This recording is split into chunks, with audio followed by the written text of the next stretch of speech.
Ah mais moi je partage Stéphanie, je comprends trop bien, j'en ai 5 à la maison, mais je vais jamais tenir, jamais. Passer de semaines où on n'était pas tous ensemble du tout, tous les jours et du matin au soir, à maintenant on est ensemble 7 jours sur 7 et 24 heures sur 24, ça va être compliqué. Moi, je vois bien, à la maison, j'ai mamie, 89 ans, et puis ça va jusqu'à mon petit dernier qui a 19 ans. Et finalement, l'option qu'on a trouvée, c'est de ne pas se forcer à partager tous les repas tous ensemble. Évidemment qu'on va en profiter pour discuter, peut-être faire des jeux, etc., tous ensemble, mais pourquoi ne pas s'autoriser, par exemple, à midi, à ne pas déjeuner forcément tous Et, ensemble? nos ados, pourquoi ne pas leur proposer de faire des déjeuners webcam avec leurs copains, de se retrouver un peu comme à la cantine. Alors bien sûr, ils débarrassent, hein. Par contre, hors de question de se retrouver à la cuisine avec leurs assiettes sales, mais c'est vrai que certains midis, on pourrait se séparer et déjeuner avec nous-mêmes des collègues, ça fait du bien aussi. On a des enfants plus jeunes, pourquoi aussi, de temps en temps, ne pas les faire déjeuner et puis s'autoriser à les mettre devant un dessin animé et dîner seul, tranquillement, pour se ressourcer ou avec son conjoint, si on est deux à la maison. Ça n'empêche pas qu'il y aura des jours où, effectivement, avec plaisir, on se retrouvera tous en famille.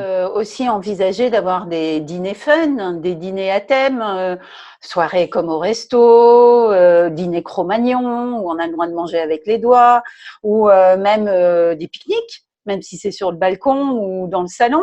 Essayer d'organiser un peu ça. Il faut aussi penser dans ces cas-là à la répartition des tâches ménagères. Et oui, on y revient toujours. On vous fera d'ailleurs des vidéos sur un petit peu le cadre, etc. Mais en attendant, on peut peut-être mettre en place un minimum d'organisation. Qui fait quoi et c'est le moment aussi de travailler l'autonomie de chacun. On a Séverine qui pourrait partager avec nous ce qu'elle a mis en place là depuis samedi. À la maison, on était seulement 4 et que pour le dîner. Et là, on se retrouve à 6.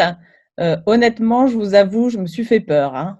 Donc, tout de suite, j'ai demandé à toute la famille, dès samedi, allez, j'ai besoin qu'on prenne un petit temps et qu'on organise la répartition des repas. Alors, j'ai utilisé bien sûr mon message « j'ai besoin que nous nous répartissions l'organisation des repas ». Alors, j'avais listé pas mal d'idées de plats. Et après, évidemment, c'était libre, ils pouvaient en rajouter. Et je leur ai demandé de s'inscrire chacun un jour et ils devaient préparer les 2 plats, le plat du déjeuner, le plat du dîner.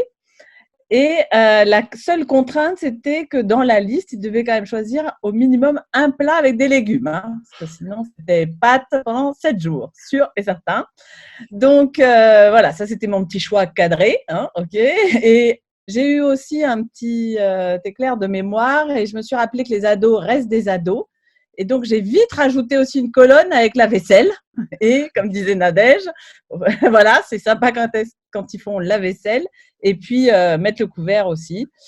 Écoutez, on est mercredi et ça s'est déjà très bien passé. C'est super. Hier, j'ai même pu apprendre à une de mes filles à faire de la ratatouille. Donc, et elle était très fière d'elle. Donc, c'était super. Bravo, merci Séverine. Nous mettrons en complément de cette vidéo des idées pour cuisiner ensemble, des cours de cuisine en ligne, etc.